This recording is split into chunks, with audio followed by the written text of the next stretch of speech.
The forbidden signal. The signal came from nowhere, bleeding through the cosmic static like a dying scream across the void. Deep Space Monitoring Station Kepler-7 had been tracking routine patrol transmissions when the anomaly appeared on operator Lisa Park's console. She almost dismissed it as interference until the pattern repeated.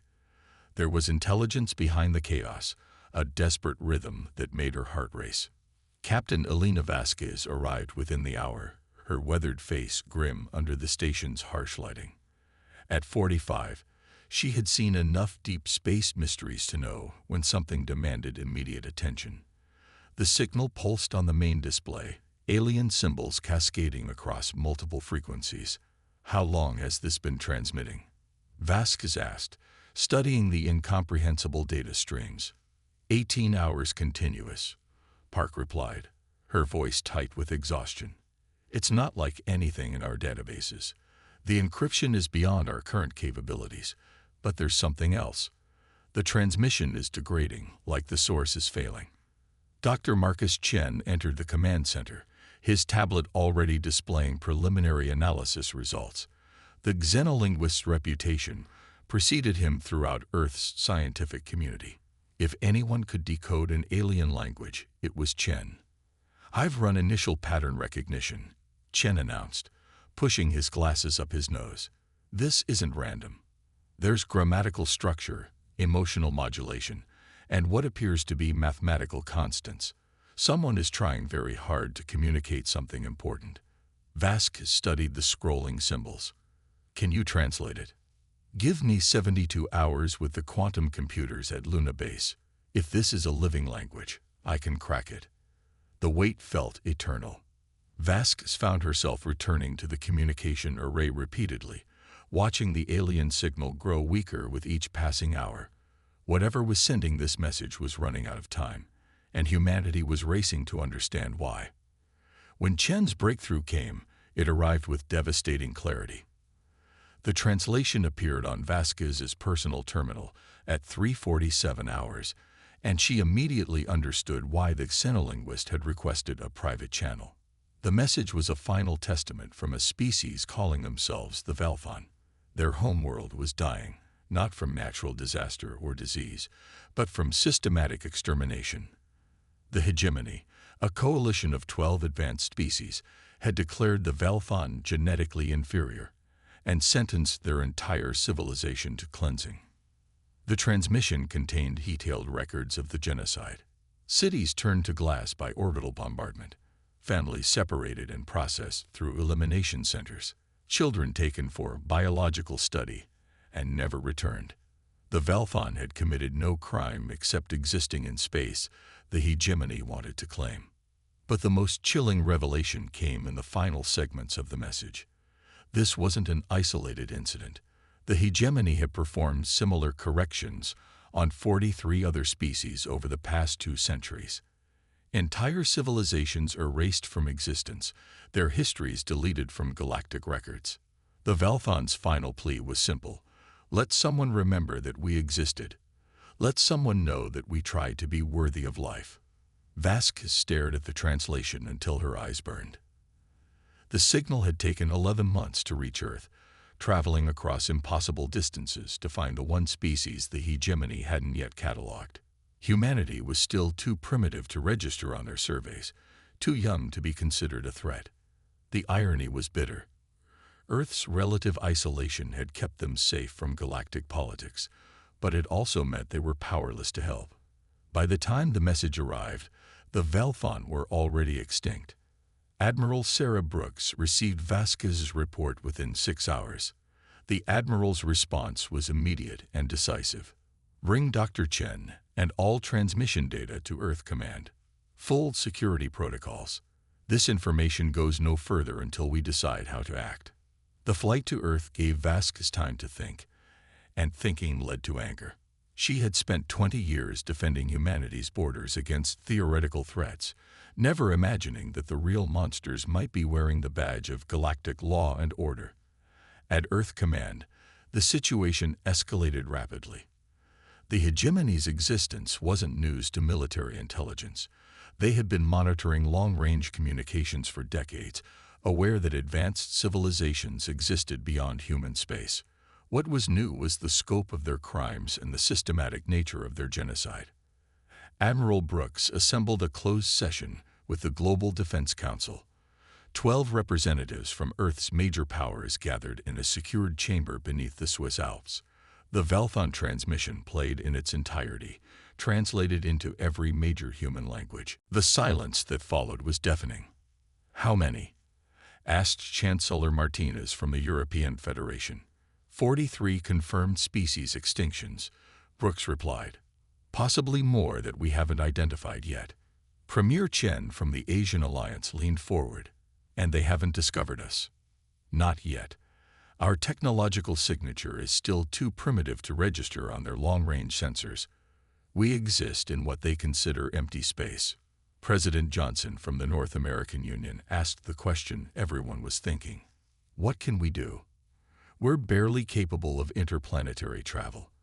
They're conducting genocide across multiple star systems." Dr. Chen spoke from the observer section. The Valfon transmission included technical specifications, their level of technology, their capabilities, their weaknesses. They wanted someone to learn from their extinction. Admiral Brooks nodded grimly. "Which brings us to the real question.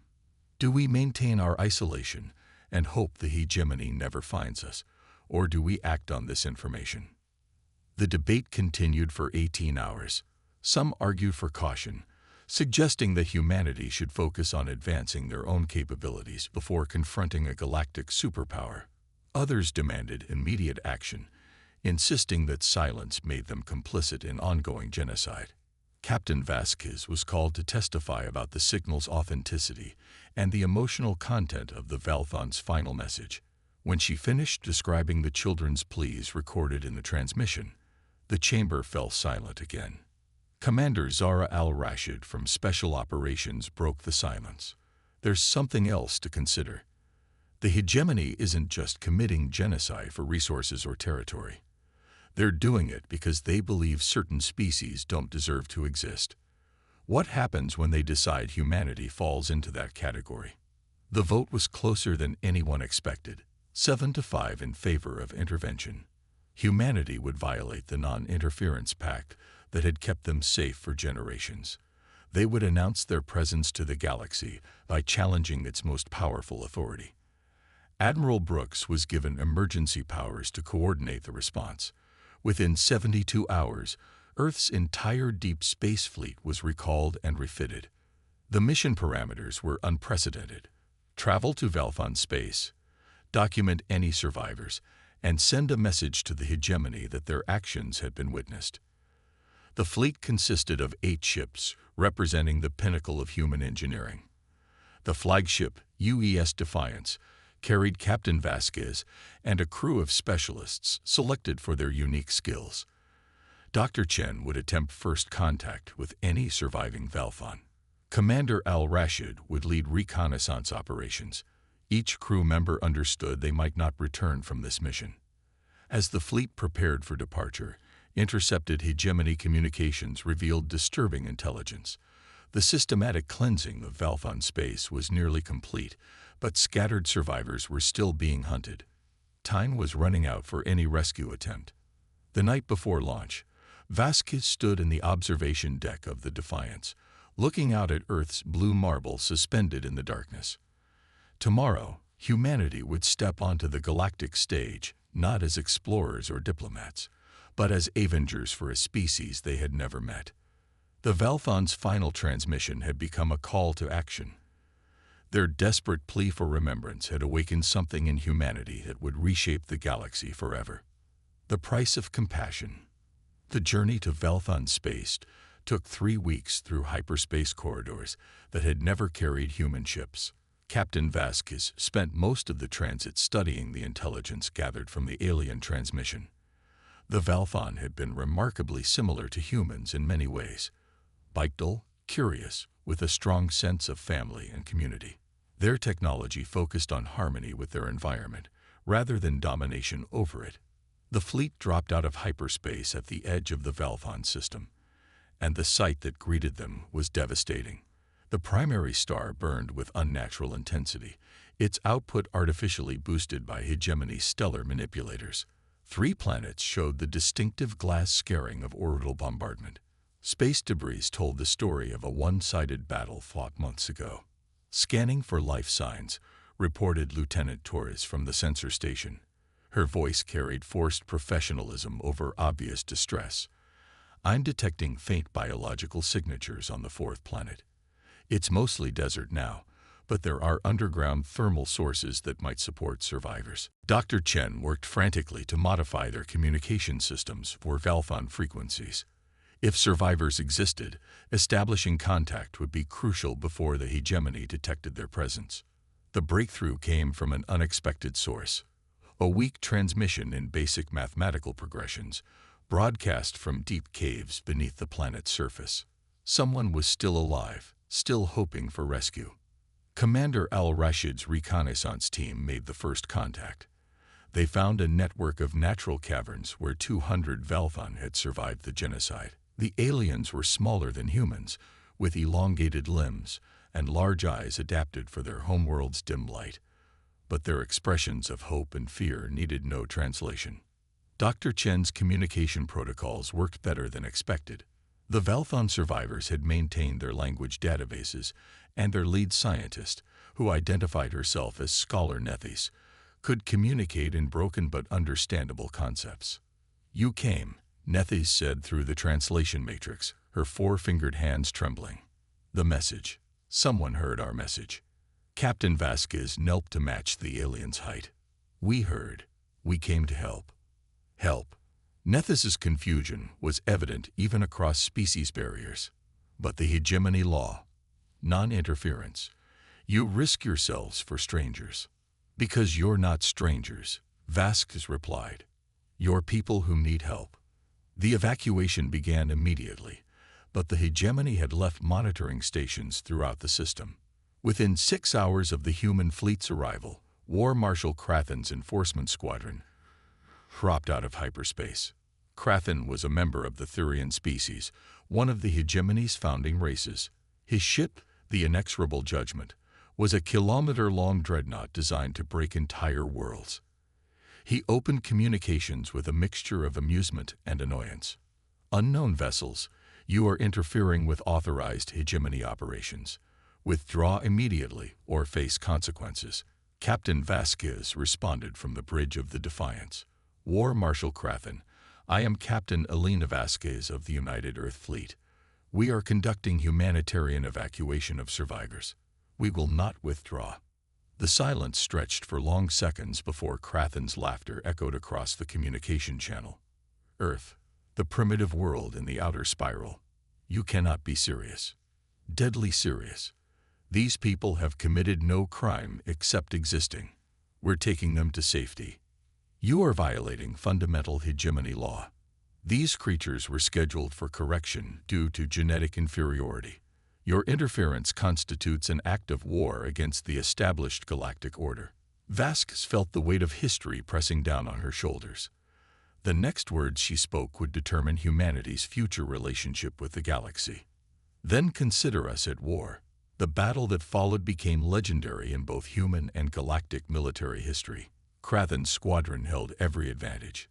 Superior numbers, advanced technology, centuries of combat experience.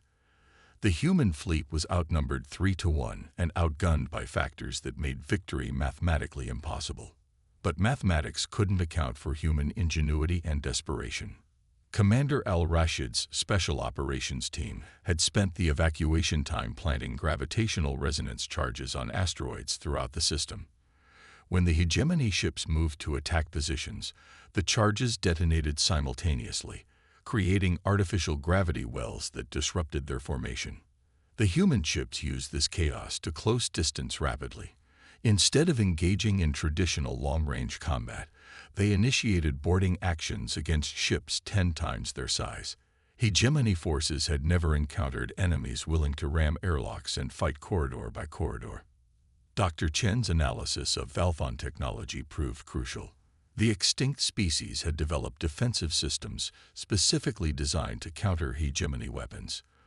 The humans reverse-engineered these systems in real time, adapting them to their own ships during the battle.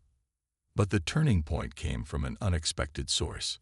Scholar Nethys accessed the Valfon planetary defense network, systems the hegemony thought they had destroyed.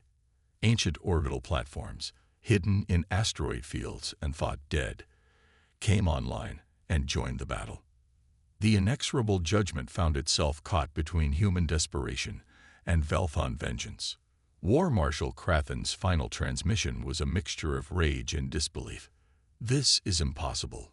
Primitives cannot defeat the hegemony." Captain Vasquez's response was broadcast across every channel. "We're not primitives. We're humans, and we don't abandon people who need help." The hegemony squadron was destroyed, but the victory came at a terrible cost. 3 human ships were lost, and nearly 400 crew members died in the fighting. The evacuation continued even as rescue teams searched the wreckage for survivors. News of the battle spread across the galaxy faster than anyone expected. The hegemony's communication networks, designed to coordinate their empire, became the means of their humiliation.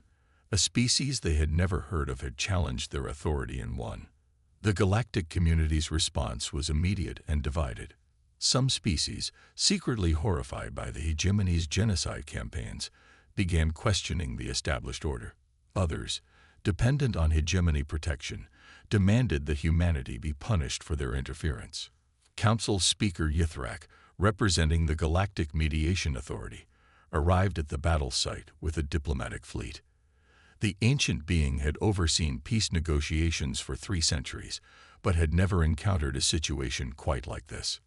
"Captain Vasquez," Yithrak communicated through translation protocols, "you have violated the fundamental principle of non-interference.